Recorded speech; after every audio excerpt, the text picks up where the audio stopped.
నమస్తే. మనం అయితే ఎటునగరం పోతున్నాం with Shiva bro. Hello friends అంటే బ్రదర్స్. ఓ మావయ్య కూడా ఉన్న టైమింగ్ లో ఇంతకుముందే మావయ్య ఉండు. సో చూద్దాం how's the day goes until స్టిక్ ద ఎడంగిల దిక్కు 4 గంటల దాకా అనుకుంటా ఇప్పుడు వాడు నాకు తెలిసి.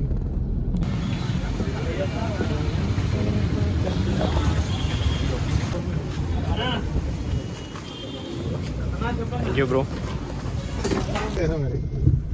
మన కారు అనుకుంటారు ఫారెస్ట్ డిపార్ట్మెంట్ అనుకుని కన్నెత్తే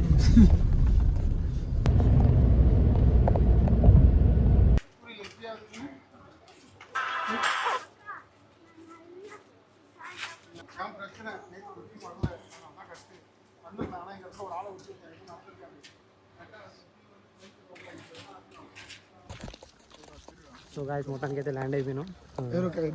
టెంపుల్ ముందుకు వచ్చేసినాం. భయ్య చెప్పు సార్ టెంపుల్. మనం ఇప్పుడు లక్ష్మీనరసింహ టెంపుల్ ఉన్నాం. మల్లూరు ఇది 8:30 నుంచి 22 కిలోమీటర్స్ ఉంటుంది. కొండ పైన టెంపుల్ మస్తు బ్యూటిఫుల్ ఉంటుంది అండ్ మోస్ట్ పవర్ఫుల్ టెంపుల్ ఇది. అండ్ ఇక్కడ హైలైట్ ఏంటంటే ఆ వాటర్ ఎక్కడి నుంచి వస్తూ ఉంటాయి కొండ పైన వచ్చి 24/7 365 days వస్తూనే ఉంటాయి. వా సూపర్.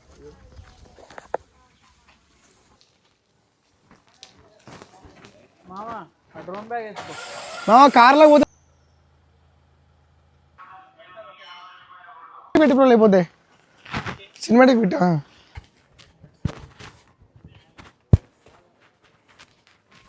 అదే గారి పేరు పవనయ్య గారు అన్నాడనే.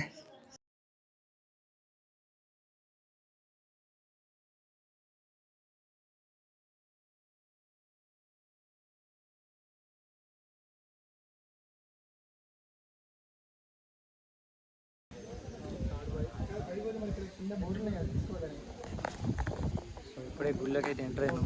చాలా ప్రశాంతంగా పీస్ఫుల్గా ఉన్నది. వ్యూ కూడా డిస్టర్బెన్స్ ఏం లేదు. జనాలు కూడా ఎవరు లేదు. చాలా క్లీన్గా నిమ్మలంగా ఉన్నది. చూడొచ్చు దేవస్థానం గోపురం.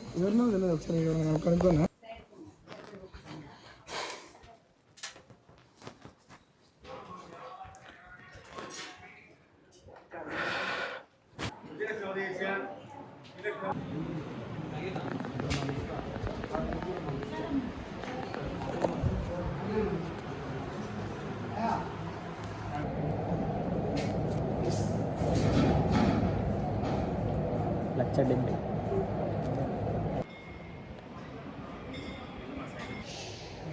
టెంపుల్ దగ్గర బయట.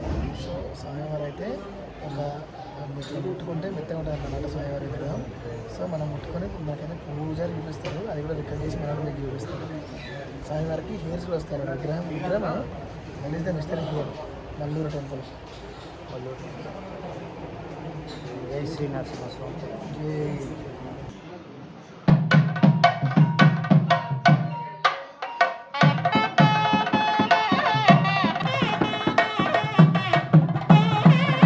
అందరూ ఒకసారి శ్రీ హేమాచల లక్ష్మీ నరసింహవర్మ గోవింద గోవింద. ఇక్కడ స్వామివారు స్వయంభుగా వెలిశారు. ఈ క్షేత్రాన్ని హేమాచల క్షేత్రం అంటారు. ఇది సుమారుగా 3-4 శతాబ్దాల కాలంలో దిలీపకర్ణి అనే మహారాజు పరిపాలన చేస్తున్నప్పుడు ఆ మహారాజుకి స్వామివారి స్వప్నంలో కనపడి, నేను ఫలానా ప్రదేశంలో కొండపైన గుహాంతర్ భాగంలో ఉన్నాను, నన్ను వెలికితీయండి, బహిర్గతం చేయండి అని కొన్ని గుర్తులు చెప్పాడు. స్వామివారు చెప్పినటువంటి ఆ గుర్తుల ఆధారంగా ఆ మహారాజు తన దగ్గర ఉన్నటువంటి 76,000 మంది సైన్యంతో వచ్చి ఈ కొండనంతా తొలుస్తూ స్వామివారిని బయటికి తీయడం జరిగింది. అంటే ఫలానా చోట ఉన్నారని తప్ప నిర్దిష్టమైనటువంటి గుర్తు చెప్పకపోవడం వల్ల కొండని కొంచెం కొంచెంగా తవ్వుతూ రావాల్సి వచ్చిందన్నమాట. అలా స్వామివారు బహిర్గతం అవుతుండగా ఆత్రంగా బలంగా పొడిచేసరికి ఒక గుణపం ఆయనకి నాభిలో తగిలింది. అంటే ఆయన బొడ్లో గుణపం పొడుచుకున్నాడు. ఆ దెబ్బ తగలంగానే ఆయనకి బాధ కలిగి బిగ్గరగా అరిచేసరికి వచ్చినటువంటి ఆ భీకరమైనటువంటి శబ్దానికి కొండ సగానికి విరిగి పడిపోయి ఈ గుహ లోపల స్వామివారి ఆవిర్భావం జరిగింది. మనకు దెబ్బ తగిలితే బాధేస్తుంది, ఎందుకు మన శరీరం అంతా రక్తమాసాలతో ఉంటుంది కాబట్టి, అంతే కదా. దెబ్బ తగలంగానే రక్తం వస్తుంది, నొప్పి వేస్తుంది. మరి భగవంతుడికి బాధ కలగడం ఏంటి? అసలు భగవంతుడికి బాధ ఉంటుందా? మనం ఆయన ఒకటేనా అంటే, భగవంతుడైనా సరే ఆయా అవతారాల్లో ఆయన ఉన్నటువంటి రూపాన్ని బట్టి, శరీర తత్వాన్ని బట్టి బాహ్య జ్ఞానం ఉంటుంది, మంచి చెడులు ఉంటాయి, కష్ట నష్టాలు ఉంటాయి, సుఖ దుఃఖాలు ఉంటాయి. ఆయన అయినా సరే అన్ని అనుభవించాల్సిందే. అందుకే మనకు అందరి గురించి తెలిసినా తెలియకపోయినా భగవంతుడి అవతారాల్లో చాలా వరకు అందరూ విన్నది రాముడి గురించి, కృష్ణుడి గురించి. ఎక్కడో దగ్గర వినుంటారు లేదా చదువుకుంటారు. మరి వాళ్ళు ఎన్ని కష్టాలు అనుభవించారు, ఎన్ని సమస్యలను ఎదుర్కొన్నారు, ఎన్ని సందర్భాల్లో ఇబ్బందులు పడ్డారు అనేది మనం విన్నాం కదా. అంటే భగవంతుడైనా సరే మానవుడిగా జన్మించిన సందర్భంలో బాధలు అనుభవించారు. మరి ఈ అవతారంలో ఆయనకు ఆ విధంగా ఎందుకు జరిగింది అంటే ఆయన పేరులోనే ఆ ప్రత్యేకత ఉంటుంది. ఎందుకంటే ఆయనకు ఆ పేరు వచ్చింది ఆయన రూపాన్ని బట్టి. నరుడిగా సింహంగా కలిసి వచ్చినటువంటి అవతారం కాబట్టి నరసింహుడు అన్నారు. మనకు శ్రీ మహావిష్ణువు దశావతారాల్లో మనం చెప్పుకోవడానికి 10 అవతారాలు, కానీ ఇప్పటి వరకు వచ్చినవి మనం విన్నవి 9 అవతారాల గురించి. అందులో నృసింహావతారం 4వ అవతారం. అన్నిటికంటే కూడా ఉన్నతమైంది, గొప్పది, ప్రత్యేకమైంది నృసింహావతారం. అదేంటంటే మిగతా ఏమైనా తక్కువ? అన్ని భగవంతుడి అవతారాలే కదా అంటే ఏది తక్కువ కాదు, ఏది ఎక్కువ కాదు. కానీ అన్నిటికంటే కూడా ఉన్నతమైంది నృసింహావతారం, అంటే ప్రత్యేకంగా ఉంటుంది. దీనికి ముందు 3 అవతారాలు అంటే మత్స్యము, కూర్మం, వరాహం, ఈ 3 కూడా జంతు రూపాల్లో ఉండేటువంటివి. అందులోనూ ఒకదానికొకటి భిన్నంగా రూపాంతరం చెందుతూ వస్తాయి. మొదటిది నీళ్ళల్లో తిరిగే జీవైతే ఆ తర్వాత కూర్మం నీళ్ళల్లోనూ బయట భూమి మీద 2 రకాలుగాను తిరుగుతుంది. ఆ తర్వాత వరాహం పూర్తిగా నేలపైనే తిరుగుతుంది. ఆ తర్వాత వచ్చిన అవతారం నృసింహావతారం, అంటే జంతువుగా మనిషిగా 2 రకాలుగాను కలిసి వచ్చాడు. దీని తర్వాత వచ్చిన అవతారాలు వామనుడిగా, పరశురాముడిగా, రాముడిగా, బలరాముడిగా, కృష్ణుడిగా వచ్చాడు. అంటే ఒకదాని తర్వాత ఒకటి అలా రూపాంతరం చెందుతూ వస్తూ ఉంటాయి. అన్నిట్లలోకి కూడా ప్రతి అవతారము మంచిని కాపాడడానికో లేకపోతే చెడుని శిక్షించడానికో వచ్చిన అవతారాలు. కానీ ఈ అవతారంలో చెడుని శిక్షించుతూ ఆయన తన భక్తుడి నమ్మకాన్ని నిలబెట్టడం కోసం వచ్చినటువంటి అవతారం. ఎందుకంటే ఎవరు పిలిచారు, ఎందుకు పిలిచారు అనేది కాదు, భక్తితో పిలిచింది లెక్క. ఎందుకంటే ప్రహ్లాదుడు ఎవరు? రాక్షసరాజు కుమారుడు. ఆయన విష్ణువుని శత్రువుగా చూసినవాడు. కానీ అంటే ఫలానా వాడి కొడుక, ఫలానా వాడికి సంబంధించిన వాడు అనేది ఏం లేదు. నమ్మకంగా పిలిస్తే ఎక్కడి నుంచైనా, ఎప్పుడైనా, ఎలా అయినా నేను ఉన్నాను, నేను వస్తాను అని నిరూపించినటువంటి అవతారం. అంటే భక్తుడి నమ్మకాన్ని నిలబెట్టిన అవతారం. అందుకని అన్నిటికంటే కూడా ఇది ఉన్నతమైందన్నమాట. ఈ అవతారంలో ఆయన శరీరం అంతా కూడా మానవ శరీరం అవటం వల్ల మన శరీరం ఎలా అయితే ఉంటుందో అదే విధంగా స్వామివారి శరీరం కూడా మెత్తగా, మృదువుగా, సున్నితంగా ఉంటుంది. ఆయన శరీరం సున్నితంగా ఉంటుంది. అలా ఉండటం వల్లనే ఆ దెబ్బ తగలంగానే ఆయనకి బాధ కలిగింది. అదేవిధంగా ఆ దెబ్బ తగిలినటువంటి నాభి నుంచి ఒక ద్రవంలాగా వచ్చింది. మనకు రక్తం వస్తుంది కదా అలా. అయితే మనకు రక్తం వస్తే మనం ఏం చేస్తాం? పసుపు పెట్టుకుంటాం. రక్తస్రావం ఆపడానికని పసుపు పెడతాం. పసుపు కాస్త మంటగా ఉంటుంది. అందుకని కొందరు ఏం చేస్తారు? గంధం రాస్తారు, చందనం. అలాగే భగవంతుడైనా సరే కొంత బాధ తగ్గించాలనే ఉద్దేశంతో పసుపు, చందనం కలిపినటువంటి మిశ్రమాన్ని స్వామివారికి నాభిలో పెట్టి ఆ ద్రవంతో కలిసినటువంటి ఆ ప్రసాదాన్ని నాభిచందన ప్రసాదంగా వినియోగం చేస్తారు. అలా అని చెప్పేసి అందరూ అడిగితే అందరికీ ఇస్తారు అనేది లేదు. అది ప్రత్యేకంగా సంతానం, వివాహం, గ్రహదోషాలు, నక్షత్ర దోషాలు, గ్రహణాల్లో జన్మించిన వారికి, అదేవిధంగా ఏవైనా దీర్ఘకాలికమైనటువంటి వ్యాధులతో, అనారోగ్యంతో బాధపడే వాళ్ళకి, అంటే పిల్లల కోసం, పెళ్ళిళ్ళ కోసం, ఆరోగ్యం బాగుండడం కోసం. వీటితో పాటు గ్రహదోషాలు, నక్షత్ర దోషాలు అంటే మనకు 9 గ్రహాలు 27 నక్షత్రాలు ఉంటే అన్నిటికీ వివరాలు. అవి కూడా కుజదోషము, కాలసర్పదోషము, జ్యేష్ఠ, ధనిష్ట, మూల, ఆశ్లేష నక్షత్రాలు జన్మించిన వారికి, సూర్యచంద్ర గ్రహణాలు జన్మించిన వారికి పరిహారంగా ఆ ప్రసాదం ఇవ్వడం జరుగుతుంది. అలా అని చెప్పేసి మాకు పలానా సమస్య ఉందండి, మాకు పిల్లలు లేరండి, మాకు పెళ్ళిళ్ళు కావట్లేవండి, మాకు ఇంత ప్రసాదం ఇస్తే పట్టుకెళ్తామని అంటే ఇవ్వరు. దానికి ప్రత్యేకమైన పూజా విధానం ఉంటుంది. వాళ్ళు ఇక్కడికి వచ్చి ఉంటే వాళ్ళని కూర్చోబెట్టి వాళ్ళ గోత్రము, పేర్లతో పూజ చేసి వాళ్లకు స్వామివారి సాలగ్రామ తీర్థంతో శుద్ధి చేసిన తర్వాత స్వామివారి మూలమంత్రం చెప్తూ మంత్రోపదేశంతో ఆ ప్రసాదాన్ని తీర్థంగా వేస్తారు. ఆ తర్వాత ఇంటికి తీసుకురావడానికి కొంత ప్రసాదాన్ని ఇచ్చి అది వాడే పద్ధతి, విధానం అంతా కూడా చెప్పడం జరుగుతుంది. అంటే ఆ ప్రసాదాన్ని ఎప్పుడు ఎలా ఎంత తీసుకోవాలి, ఏం తినాలి, ఏం తినకూడదు, ఇంట్లో ఉండాల్సినటువంటి పాటించాల్సినటువంటి పద్ధతులు ఏమిటి, సంతానం కోసం తీసుకున్న దంపతులు ఎలా ఉండాలి, ఏం చేయాలి, వాళ్ళు ఎప్పుడెప్పుడు కలవాలనే విషయాలు కూడా అన్ని పద్ధతుల్లో భాగంగా వస్తాయి. దానికి గాను టికెట్ ఉంటుంది. చందనానికి విడిగా, అర్చకుడికి దక్షిణ విడిగా, అది మొత్తంగా 2616 రూపాయలు అవుతుంది. పూజ చేసి ఆ ప్రసాదాన్ని ఇచ్చి అది వాడే పద్ధతి విధానం అంతా కూడా చెప్తారు. ఇకపోతే ప్రతి శని ఆదివారాల్లో 10:30 నుంచి 12:30 గంటల మధ్యన స్వామివారికి నువ్వుల నూనెతో అభిషేకం జరుగుతుంది. అదేంటండి, మనం ఎక్కడైనా సరే నువ్వుల నూనెతో అంటే తైలాభిషేకం అని అంటే కేవలం శనీశ్వరుడికి మాత్రమే శని దోషం ఏదైనా ఉంటే పరిహారం కోసం చేసుకుంటాం. ఏ ఆలయంలో కూడా తైలాల అభిషేకాలకి పూజలకి వాడరు కదా. అందులోనూ విష్ణు ఆలయం అయి ఉండి ఇక్కడ తైలాభిషేకం ఏంటి? దానికి ఏమైనా ప్రత్యేకమైన కారణం ఉందా అలా చేస్తున్నారు అంటే? కేవలం శని దోషమే కాకుండా తన భక్తులకు ఉన్నటువంటి అన్ని రకాల దోషాలు, బాధలు, పీడలు, సమస్యలు తగ్గించడం కోసం, ఏవైనా కోరికలు ఉంటే నెరవేర్చడం కోసం ఆయనే స్వయంగా అడిగి చేయించుకుంటారు. అంటే భగవంతుడు స్వయంగా తన భక్తుల కోసం అడిగి చేయించుకోవడం వల్ల ఇక్కడ తైలాభిషేకం ప్రత్యేకం. అలా అని చెప్పేసి భగవంతుడికి ఏమవసరం, ఆయన ఎందుకలా అడిగి చేయించుకోవాలి? ఎవరైనా ప్రశ్నించేవాడు ఒకడు ఉంటాడు, వాడు అడుగుతాడు, భగవంతుడు ఏంటి అడిగి చేయించుకోవడం అంటే? ఎవరికి చెప్తున్నారు మీరు ముచ్చట్లు? మీరు ఏమైనా దేవుణ్ణి చూసారా, ఆయన చెప్తుంటే మీరు విన్నారా? ఇలా రకరకాల ప్రశ్నలు అడగచ్చు. అలా అని చెప్పేసి మీరు అభిషేకం చేసుకుంటే మీకున్న ఇటువంటి సమస్యలు పోతాయా అంటే ఏది చేసినా, ఎంత చేసినా ఏదీ పోదు. ఎందుకంటే మనం చేసేదంతా కూడా పరిహారం కోసమే. అంటే చెడు ప్రభావం ఏదైనా ఉంటే తగ్గించుకోవడానికి మనం చేసే ప్రయత్నంలో ఒక భాగమే తప్ప పూర్తిగా పోగొట్టేది, తీసేసేది ఏది లేదు. ఎందుకంటే మనం మొదలు పెట్టుకున్నప్పుడు ఒక మాట చెప్పుకున్నాం, భగవంతుడు కూడా మానవుడిగా జన్మించినప్పుడు బాధపడ్డాడు, కష్టాలు ఎదుర్కొన్నాడు, ఇబ్బందులు ఎదుర్కొన్నాడు. మరి అలాంటప్పుడు భగవంతుడే బాధపడ్డాడంటే మన పరిస్థితి ఏంటి? మనకు తప్పించుకునే అవకాశం ఉంటుందా? అందుకే పెద్దవాళ్ళు వెనకడికి ఏమన్నారు ఒక మాట, వాడి కర్మ వాడు అనుభవిస్తున్నాడు. ఇక్కడ కర్మ అంటే పని అని అర్థం. అంటే మనం చేసే పనిని బట్టి ఫలితం ఉంటుంది అని. మనము అంటే నేను ఒక్కడనే కాదు, నా కుటుంబంలో ప్రతి ఒక్కరూ లెక్కలోకి వస్తారు. తల్లిదండ్రులు కావచ్చు, తాత ముత్తలు కావచ్చు, ఇంకెవరైనా కావచ్చు. అంతే కదండి.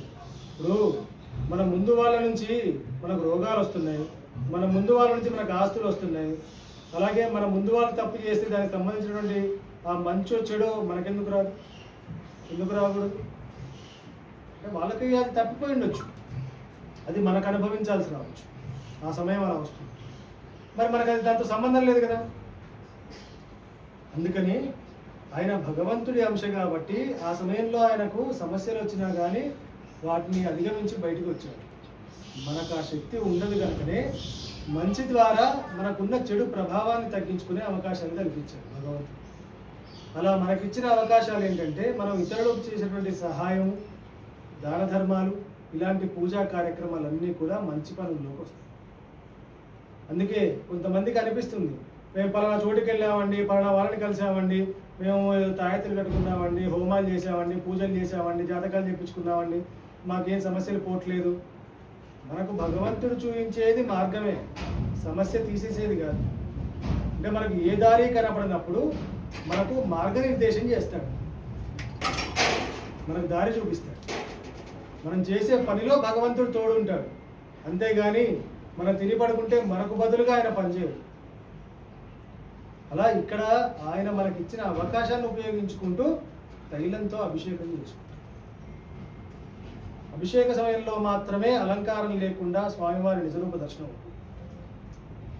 మిగతా సమయాల్లో ఇలా వస్త్రము, పూలమాలలతో అలంకారంతో ఉంటాడు. మనం చూడాలనుకున్నా ఆయన స్పష్టంగా చూసే అవకాశం లేదు. ఆయన శిరస్సు నుంచి ఆయన శరీరాన్ని, నాభిని, శంఖచక్ర గదా పద్మాల్ని, ఆ శరీరాన్ని మొత్తాన్ని చూడాలంటే అభిషేక సమయంలోనే చూడొచ్చు. ఇకపోతే మనకు లక్ష్మీనరసింహుడు అంటే ఎక్కడైనా కనపడే రూపం, అమ్మవారిని తొడపైన కూర్చోబెట్టుకుని స్వామివారు కూడా శిలారూపంలో కూర్చొని కనపడతారు. లేదా కొన్ని చోట్ల సాలగ్రామ రూపాల్లో కూడా దర్శనం ఇస్తారు.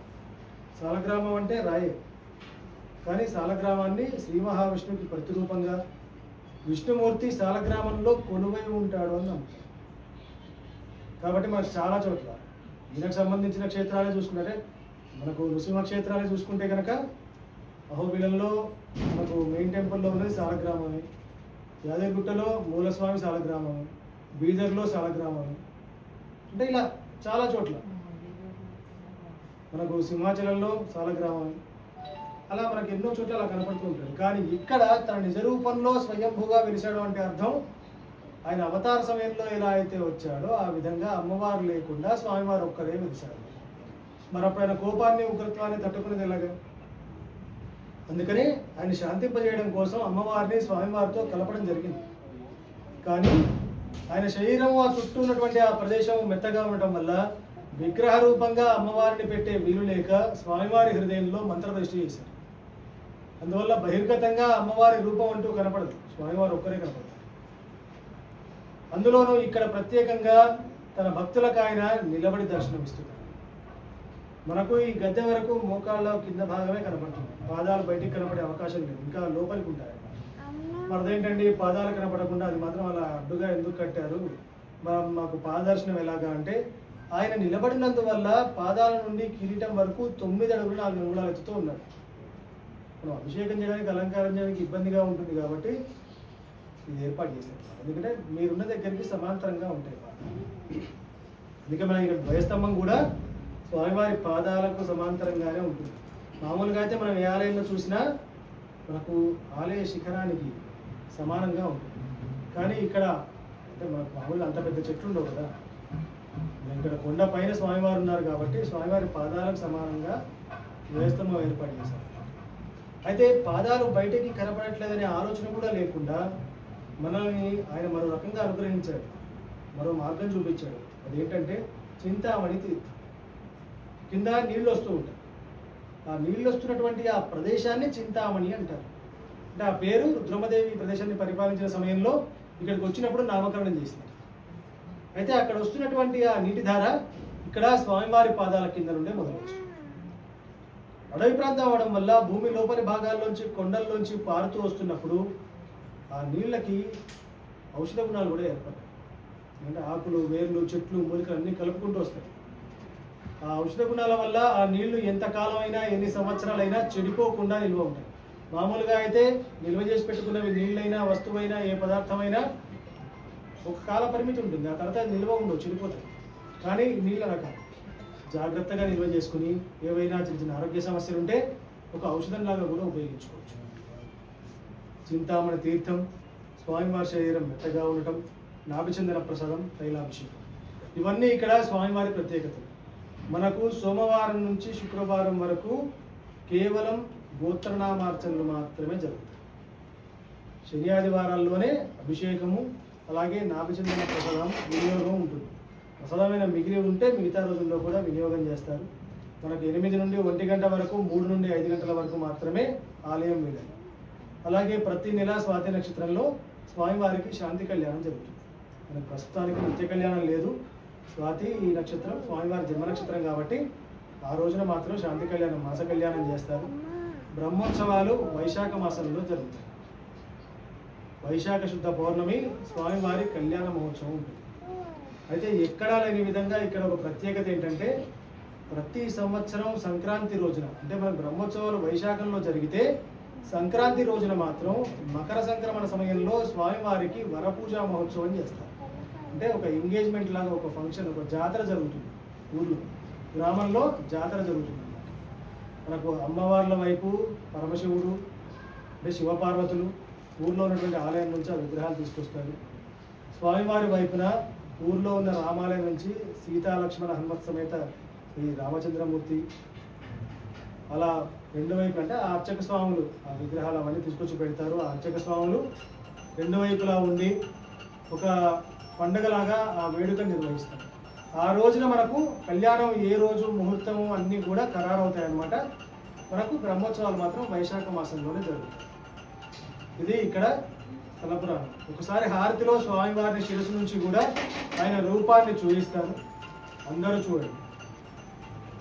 తల మానవ శరీరం, స్వామివారికి ఎడం వైపున గద, ఇటు పక్కగా శంఖము ఉంటాయి, కుడివైపున సుదర్శన చక్రం ఉంటుంది, పైన పద్మం ఉంటుంది. శంఖ చక్ర గదా పద్మాలతో చతుర్భుజుడిగా ఉంటాడు స్వామివారు. ఇక్కడ ఒకసారి అందరు చూడండి, మీకు ఇప్పుడు ఈ గులాబీ పువ్వు ఉంది కదా, అందరికి కనపడుతుందా?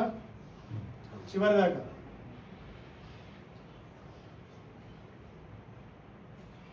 ఇలా శరీరం అంతా కూడా మెత్తగా సున్నితంగా ఉంటుంది. ఇది స్వామివారికి దెబ్బ తగిలినటువంటి నాభి ప్రదేశం. ఈ చందనం పెట్టినటువంటిది.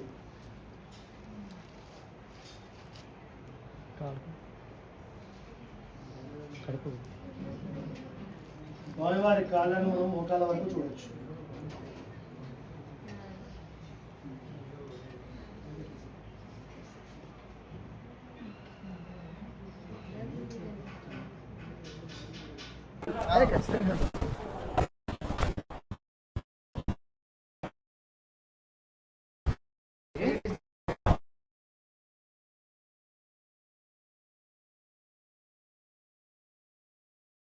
ఎట్లా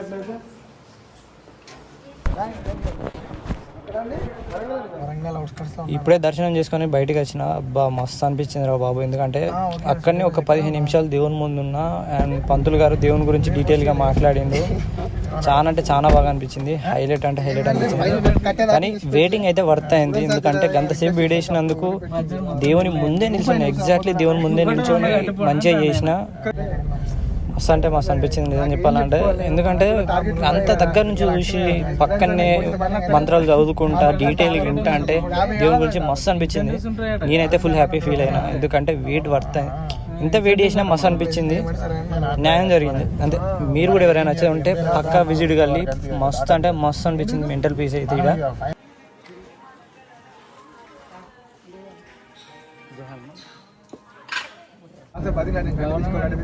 నేనైతే వెనక వస్తానా. మా వాళ్ళు అయితే అందరాక ముందు పోతున్నారు. వెనకైతే మైక్ మర్చిపోయిండు, దానికోసం పోయినా. అండ్ మళ్ళీ ఒకసారి చూడబుద్ది అయింది. ఇక పోయి చూసేసిన. ఇక మళ్ళీ ఎప్పుడు వస్తామో తెలియదు. సో అట్లా మంచిగా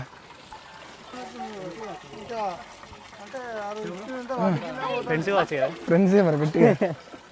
సో గాయస్ పైన అయితే దర్శనం జరిపింది. అండ్ ఇప్పుడే మనం ఇక్కడికి వచ్చాము ఆదిలక్ష్మి అండ్ అటుపక్క చెంచులక్ష్మి. తెలంగాణ లాంటిది పైన వచ్చే వాటర్ ఇక్కడ కిందికి వస్తూ ఉంటాయి. ఆదిలక్ష్మి కాడికి వచ్చినాం. నిజంగా షోబ్లో చెప్పినట్టయితే మంచిగా ఫ్రెష్ ఉన్నాయి వాటర్. అండ్ కదా ఏమైతే మీరు బయట చూసినంత డస్ట్ ఏం లేదు, బాగున్నది. మన స్వామివారి పాదాల నుంచి అట్లా ఆ కొండ మీకు అటు మన పైన చూపించిన గుడికా నుంచి ఇటు ఫ్లో అయితే వస్తూ ఉంటాయి. ఇటు నుంచి సో అక్కడైతే ఆదిలక్ష్మి అండ్ ఇక్కడైతే చెంచులక్ష్మి కాడికి వచ్చినాము.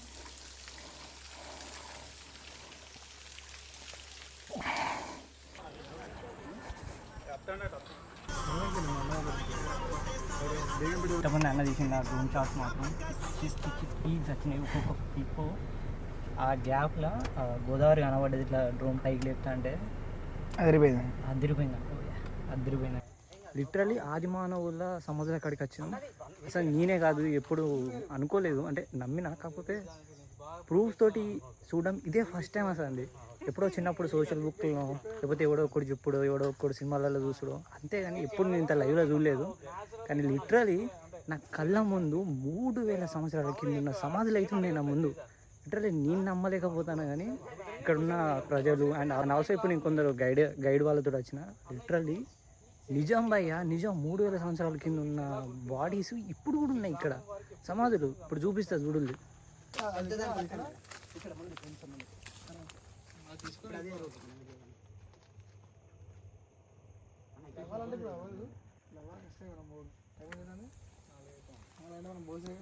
చుట్టూ రాళ్ళు పెడతారు, పైన క్యాప్షన్ పెడతారు, ఇంత వెయిట్ అని చెప్పినా కదా. సో ఈ ద్వారం ఎందుకని చెప్పినా కదా. ఈ ద్వారం ఎందుకనంటే ఇప్పుడు లోపల బోన్ స్ట్రక్చర్ లోపల పెట్టారు, అయిపోయింది. అయిపోయినాక ఇప్పుడు ఏంటంటే వాళ్ళకు ఒక నమ్మకం అన్నట్టు, చనిపోయిన వాళ్ళు ఎప్పటికైనా పునర్జన్మతో తిరిగి వస్తారు అని చెప్పేసి ఇక్కడ తీసుకొచ్చి పండ్లు, వాళ్ళు తినే ఆహార పదార్థాలు, మాంసం కావచ్చు, ఇంకేమైనా కావచ్చు అన్ని తీసుకొచ్చి ఇక్కడ పెట్టేది అన్నట్టు. సో అందుకని ఎంట్రీ ఎప్పటికైనా వాళ్ళు తిరిగి వస్తారు అనే ఒక నమ్మకంతో. ఇప్పుడు మనం కూడా సమాధుల కాడ మనం పెడతాం కదా, అంటే మన పితృదేవతలకు కావచ్చు ఎవరికైనా. సో అట్లా సో మనం పెడతాం అంటే ఈ ఆచారం ఆనాటి నుంచే ఇప్పటికీ కొనసాగుతూ మన వరకు వచ్చింది అన్నట్టు. అర్థమైంది ఇప్పుడు. సో ఇప్పుడు ఏంటంటే లోపల ఇట్లా చూపెడతారు, ఇట్లా ఇది ఉంది కదా, ఇగో ఇది ఈ ఆకారం ఉంది కదా, ఇగో ఈ ఒక్క ఆకారం మాత్రమే ఇది గోళం, అంటే గోళం ఆకృతిలో ఉంటుంది కాబట్టి మేము గోళం అని పిలుస్తాం. ఇగో ఇందులోనే బోన్స్ పెట్టేది అన్నట్టు, ఈ ప్లేస్ లో ఇందులోనే బోన్స్ పెట్టేది అన్నట్టు. ఒక ఏనుగులు ఒక పులి తప్ప మనకు ప్రతి ఒక్క జంతువు కనబడుతుంది ఫారెస్ట్ లో. ఏనుగులు మనకు ఆడ ఉండవు, పులులు ఉండవు, చిరుతపులి, అడవి పందులు, ఈ జింకలు, దుప్పులు ఇవన్నీ మొత్తం మనకు కనబడతాయి. ర్యాబిట్స్ ఇక ఫుల్ చిరుతపులి ఉంది, వస్తుంది వెళ్తుంది అంతే. అంటే మన సైడు అంటే పులి కూడా వేరే కాడ నుంచి మన కాడికి వచ్చి ఇట్లా వేరే కాడ నుంచి ఇక్కడికి వచ్చి జస్ట్ మనకు కనబడి వెళ్ళిపోవడం తప్ప, కానీ మన వరకు అయితే ఇంతవరకు లోపల రాలేదు, ఎప్పుడు ఇక్కడ ఎవరిని అటాక్ కూడా చేయలేదు. సో ఇది అయితే ఎటనారం ఫారెస్ట్ జోన్ మొత్తం రిజర్వ్ ఫారెస్ట్ ఇదంతా. సో ఇప్పుడు ఈ గోళం చూపెట్టినా కన్నా, ఈ గోళం ఇది పైన పగలగొట్టింది, ఇంకొంచెం ముందుకు పోతే మనకు దగ్గరలోనే ఉంటుంది, అది చూసేద్దాం. ఇలా ఎన్ని ఉన్నాయన్న మొత్తం ఈ ప్రాంతంలో? ఇక్కడ మొత్తం 140 పైగా ఉన్నాయన్న ఇలాంటివి. అంటే మంచిగా ఉన్నవి, అంటే ఇప్పుడు ఇది ఫ్రెష్గా ఉంది కదా, మంచిగా ఉంది కదా, సో ఇలాంటి 140 పైగా ఉన్నాయి. ఇంకా శిథిలం అయిపోయినాయి చాలా ఉన్నాయి అన్నట్టు. ఇది మామూలుగా ఏంది రాయా? ఇది దేంతో తయారు చేసి? ఇది శుద్ధ రాయి అన్న, శుద్ధరాయి వాళ్ళే తయారు చేసి పెట్టేది. అప్పుడు ఒక్కొక్కరంట 7 feet దాకా ఉండదంట, 150 kgs ఉండదంట వాళ్ళు. ఓకే. సో దీన్ని అప్పుడు ఒక 7-8 members దీన్ని లేపేదంట. 3-4 tons అని చెప్పినా కదా, ఇప్పుడు మా ఊరు సగం వచ్చినది లేవదు. ఓకే, అట్లా మా ఊరు సగం పెట్టిన కానీ. అయితే ఇప్పుడు అక్కడ ఒకటి పగలగొట్టింది అని చెప్పినా కదా, దీన్ని పైరాన్ని పగలగొట్టడానికి 3 days పట్టింది. ఓకే, అంటే జస్ట్ కొట్టడానికి, అండ్ మళ్ళీ శుద్ధరాయి ఇది. సో ఇప్పుడు ఇదంతా కరిగిపోతుంది కదా, అప్పుడు చాలా వరకు యాసిడ్ రెయిన్స్ పడ్డాయి. యాసిడ్ రెయిన్స్, నార్మల్ రెయిన్స్ పడతాయి కదా కంటిన్యూగా, సో అందుకని ఇదంతా కరిగిపోయింది అన్నట్టు. అంటే లేకపోతే ఇవన్నీ కొన్ని చాలా వరకు అయితే మంచిగా షార్ప్ గా మంచిగా ఉంటాయి, కొన్ని కూలిపోయినట్టు అయిపోయినాయి. చూడు అది వచ్చినాయి కదా, అది బాగుంది. ఇది చూడు, ఇది మొత్తం ఇట్లా కరిగిపోయింది, శుద్ధరాయి అన్నట్టు. సో ఇట్లాంటి గోళాలు కొన్ని దాంట్లో 2-3 ఉన్నాయా? 3 ఉంటాయి. అంటే ఇప్పుడు ఎట్లా అంటే హస్బెండ్ అండ్ వైఫ్ లేకపోతే చైల్డ్, సో అట్లా ఫ్యామిలీని బట్టి. ఇంక ఇక్కడ వీళ్ళందరికీ మునగాడు ఒకడు ఉన్నాడు, ఆ మునగాని కూడా కొంచెం ముందుకు పోతే పురుషు పెడతా. లిటరలీ ఇంకా ఇట్లా సరౌండింగ్ గీసలు ఇట్లా గీత టైప్లో ఇట్లా రౌండ్ అప్ చేసి వాళ్ళకి అక్కడ మిడిల్లో పెట్టిలో చెట్టు. మళ్ళా నిజం భయ్య, ఇది అది ఆదివాసుల మానవులది 3000 సంవత్సరాల కింద సమాధులు అంటది. దేవుడా పిచ్చి లేచింది అసలు చూసుడుతోనే. ఈ రోకల్ బండల అప్పుడు వాళ్ళు చనిపోయిన బోన్స్ తీసుకొచ్చి అలా పెడతారు కదా, అవి మరగకుండా వాసన పట్టకుండా ఈ నూరిన దాన్ని తీసుకుపోయి అలా పోతే దానివల్ల వాళ్ళ బోన్స్ గట్టిగా స్ట్రాంగ్గా స్మెల్ రాకుండా ఉండేదంట.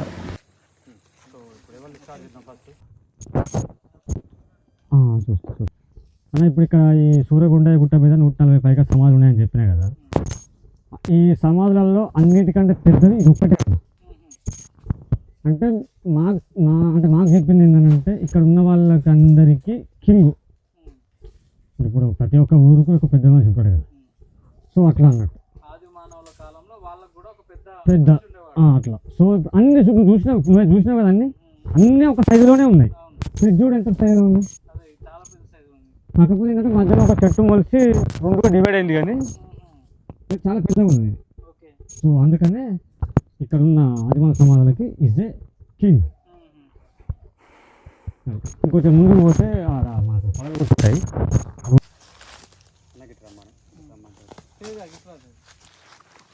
ఇప్పుడు చూపించిన చెట్టు ఉన్న బీడీలు, దానికి ఉన్న ఆకులతోటి బీడీలు తయారు చేస్తారంట. అంటే ఇప్పుడున్న టొబాకో స్టైల్ కాదు, వన్స్ అప్ అనే టైం పాత కాలంలో మీన్స్ 1000-2000 years బ్యాక్ నుంచి దాంతో బీడీలు తయారు చేసుకున్నాయంట. 2011లో నువ్వు ఎట్లా బయటకు వచ్చిందని అడిగినావు కదా, 2011లో ఈ పైన క్యాప్సూల్ ఉంది కదా, అప్పుడు దీన్ని పలగొట్టి ఆర్కియాలజీ వాళ్ళు వచ్చినప్పుడు దీన్ని చెక్ చేసినట్టు ఇక 3 గోళాలుగా ఇందులో నుంచే బోన్స్ వాళ్ళు తీసుకొని వెళ్ళి ఆ తర్వాత చరిత్ర మనకు బయటకు వచ్చింది. చెక్ చేసినప్పుడు బోన్స్ బయటపడ్డాయి. వాటి వయసు ఎంత అని చెప్పారు వాళ్ళు? 3500 years బ్యాక్. అంత అన్ని వేల సంవత్సరాల క్రితం. అవునవును. సో అప్పుడు అన్నట్టు నెంబర్స్ ఉంటాయి, కానీ మొత్తం ఇక పాకురు బట్టి పోయి వాళ్ళు వేసిన అక్కడ ముందు ఉంటుంది ఇంకోటి, కానీ ఇది కొంచెం లాంగ్ ఉంటుంది. ఇంకోటి ఇప్పుడు ఇది ప్రతిదానికి ఒకటే ద్వారం ఉన్నది కదా, ఇంకొకటి ఉంటుంది కానీ అది 2 ద్వారాలు ఉంటాయి కార్తీక్ కదా, 2 ఉంటాయి, 2 ద్వారాలు ఉంటాయి దానికి. అది ఎందుకో మాకు తెలియదు, ఇక అదొకటి. దేనికైనా ఒకటే చెప్పినా కదా, ఎందుకంటే వాళ్ళకి యూట్యూబర్స్ వచ్చారంట కాబట్టి మామూలు ఏ ఇయర్ నుంచి చూస్తాలు ఇది సమాధులు? ఎన్ని సంవత్సరాల నుంచి? ఎన్ని సంవత్సరాలు చూస్తాలు ఇక్కడ నుంచా మేము 10 చాలా రోజులు అయినా అండి. మీ అంటే నేను పుట్టిన కాడి నుంచి అయితే ఒక 30 సంవత్సరాల సంధి 40 అప్పటి చూస్తాలా మీరు? అప్పటి సంధి ఇట్లనే ఉన్నాయి. ఇట్లనే నిజానికి అవి ఏంటి అన్నట్టు అవి? ఈ నిజానికంటే ఈ వెనకట మన ఈ ఆదివాసులు వెళ్ళిన గుళ్ళు సార్ అవి. రాక్షస గుహలు కాదు కాదు, ఆదివాసులు వెళ్ళిన బాపతి. మన రాజ్యం లేదు.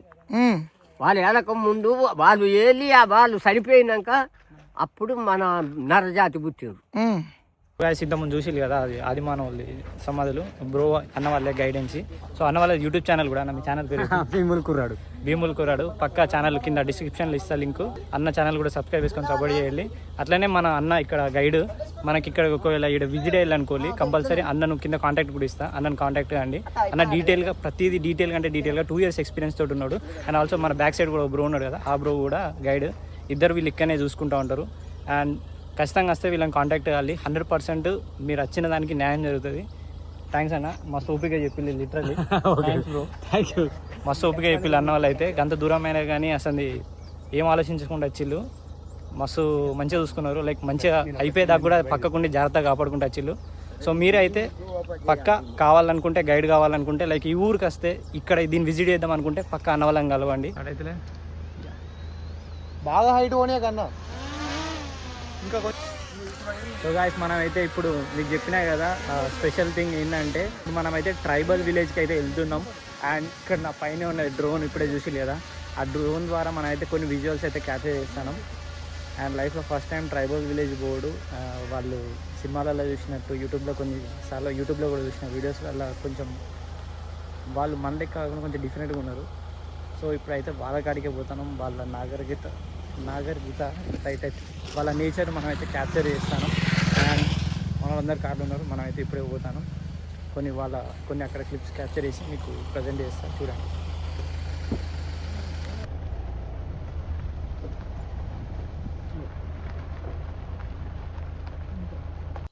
అది ఏంది మట్టితోనే చిన్న పాప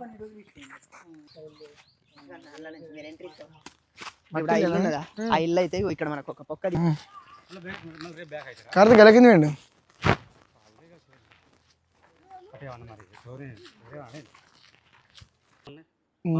ములుగు జిల్లానేనా? ఎందుకట్లా తెప్పలేదు.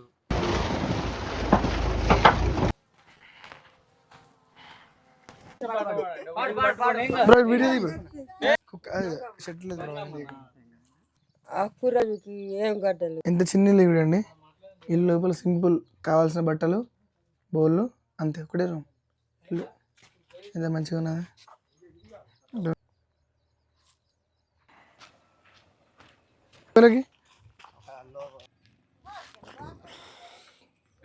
సో ఇప్పుడైతే కొన్ని క్లిప్స్ అయితే ప్లే అనేది చూడు ఇంతకుముందు, అవన్నీ గిరిజన ప్రజల ఇల్లులు. సో ఇక్కడైతే రీసెంట్గానే వాళ్ళ కరెంట్ వచ్చిందంట. అండ్ ఆల్సో మట్టి ఉండే వరకు వానలు పడి దానివల్ల అదంతా కురిసి ఇల్లు అంతా ఖరాబ్ అయ్యి ఇంట్లో నీళ్ళు వచ్చి ఇదంతా వరదలు లెక్క అయ్యేది. సో అదంతా కావద్దని చెప్పి చిన్న పైన పుట్టి పెట్టించుకొని మట్టితోటి సిమెంట్ తోటి చిన్న సెడేసిలో ఇక్కడ ప్లేస్ అయితే సిగ్నల్ కూడా లేదు. ఇంకో సిగ్నల్ లేదు, ఒకటి కరెంట్ కూడా రీసెంట్గా వచ్చింది. కానీ గ్రేట్, చాలా గ్రేట్ వీళ్ళు ఇక్కడ సర్వైవ్ అవ్వడు. So bye bro, thanks for coming and bye bro. So మొత్తానికి అయితే ఇది ఈరోజు బ్లాగ్. అండ్ ఈరోజు ఇట్లా వచ్చింది. అండ్ తమ్లైన్ కూడా ఫోటో దిగుతాము, అది కూడా మీకు చూడనీకి అవుతుంది. సో ఈరోజు ఈ బ్లాగ్ ఇంతే. సో మీరు ఎంజాయ్ చేసి అనుకుంటారా? కొత్త వాళ్ళు ఎవరైనా చూసినా, పాత వాళ్ళు ఎవరైనా చూస్తున్నా, like, share, subscribe to my channel. And signing off. See you next వీడియోలో కలుద్దాం.